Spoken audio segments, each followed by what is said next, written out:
Bakery ಪ್ರಿಯರೇ, ಒಮ್ಮೆ ಈ ಸುದ್ದಿ ನೋಡಿ. ಬೇಕರಿಯಲ್ಲಿ ಯಾವ ರೀತಿ ಪದಾರ್ಥಗಳನ್ನ ತಯಾರು ಮಾಡ್ತಾರೆ ಗೊತ್ತಾ?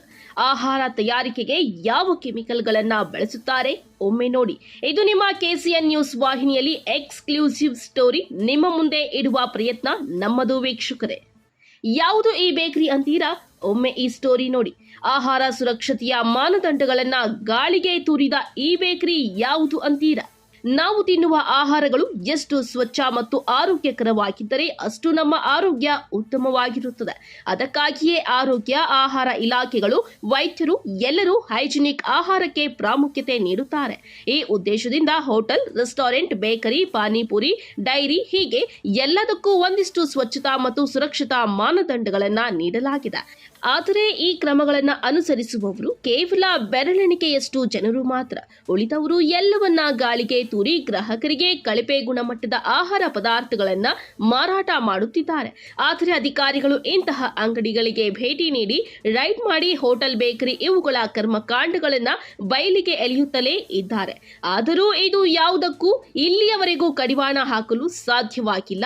ಏಕೆ? ಅದಕ್ಕೆ ಉದಾಹರಣೆ ಎಂಬಂತೆ ನಿಮ್ಮ ಮುಂದೆ ಒಂದು ಸ್ಟೋರಿ ನೋಡಿ. ಹೌದು, ನಾವೀಗ ನೋಡ್ತಾ ಇರೋ ಬೇಕರಿ ಹೆಸರು ಮಯೂರ ಬೇಕರಿ. ನೋಡೋದಕ್ಕೆ ಹೊರಗಡೆಯಿಂದ ಹೈಫೈ ಬೇಕರಿ ಅಂದ್ರೆ ಒಳಗಡೆ ಕೊಳೆತ ಕರ್ಮಕಾಂಡ ನೋಡಿದ್ರೆ ವಾಕರಿಕೆ ಬರೋದು ಗ್ಯಾರಂಟಿ. ಹೌದು ವೀಕ್ಷಕರೇ, ಈಗಾಗಲೇ ಕೊರಟಗೆರೆಯ ಮಯೂರ ಬೇಕರಿ ಬಗ್ಗೆ ನೀವೆಲ್ಲರೂ ಸುದ್ದಿ. ಇದೀಗ ಇದೇ ಹೆಸರಿನ ಡಾಬಸ್ಪೇಟೆಯ ಶಿವಗಂಗೆ ರಸ್ತೆಯಲ್ಲಿ ಇರೋ ಮಯೂರ ಬೇಕರಿ, ಇಲ್ಲಿನ ವ್ಯವಸ್ಥೆ ಹೇಗಿದೆ ಅಂದ್ರೆ, ಇಲ್ಲಿನ ಸಿಬ್ಬಂದಿಗಳು ಕೈಗೆ ಯಾವುದೇ ರೀತಿಯ ಹ್ಯಾಂಡ್ ಗ್ಲೌಸ್ ಹಾಕದೆ ಐಟಂಗಳನ್ನ ತಯಾರು ಮಾಡುತ್ತಾರೆ. ವೇಸ್ಟ್ ಬಟ್ಟೆಯಲ್ಲಿ ತಿನ್ನುವ ಪದಾರ್ಥಗಳನ್ನ ಒರೆಸುತ್ತಾರೆ. ನೋಡಿ, ಇಂತಹ ಪದಾರ್ಥಗಳನ್ನ ತಿಂದರೆ ಮನುಷ್ಯನಿಗೆ ಕಾಯಿಲೆ ಬರದೆ ಇನ್ನೇನ್ ಎನರ್ಜಿನ ಬರುತ್ತೆ. ಅಷ್ಟೇ ಅಲ್ಲದೆ ಈ ಬೇಕರಿಯಲ್ಲಿ ಬಳಸುವ ನೀರು ನೋಡಿದ್ರೆ ವಾಂತಿ ಬರುತ್ತೆ. ಎಸ್, ಬೇಕರಿ ಮೇಲೆ ಡಿಸೈನ್ ಲೈಟ್ಗಳ ಬೆಳಕು, ಒಳಗೆ ಭಯಾನಕ ಹುಳುಗಳು ಅನ್ನೋ ರೀತಿ ಇದೆ ನೋಡಿ. ಈ ಬೇಕರಿಯ ಪರಿಸ್ಥಿತಿ FSSAI ಡಾಕ್ಯುಮೆಂಟ್ ಎಕ್ಸ್ಪೈರಿ ಆಗೋಕ್ಕೂ ಮುನ್ನವೇ ಮತ್ತೊಂದು ಡಾಕ್ಯುಮೆಂಟ್ ರಿನಿವಲ್ ಮಾಡಿಕೊಟ್ಟಿರುವ ಅಧಿಕಾರಿಗಳ ನಿಗೂಢ ನಡೆ ಏನೆಂದು ಅರ್ಥವಾಗುತ್ತಿಲ್ಲ.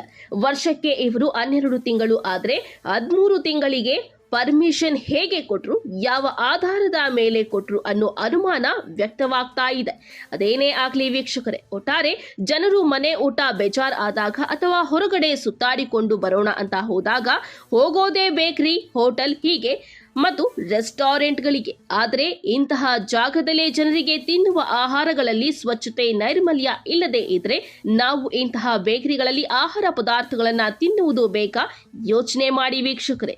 ಏನಂದ್ರೆ, ನಿಮ್ಮ ಆರೋಗ್ಯವೇ ನಮ್ಮ ಗುರಿ. ಇಂತಹ ಕರ್ಮಕಾಂಡಗಳನ್ನ ಎಳೆ ಎಳೆಯಾಗಿ ನಿಮ್ಮ ಮುಂದೆ ಬಿಚ್ಚಿಡುವುದೇ ನಮ್ಮ ಧ್ಯೇಯ.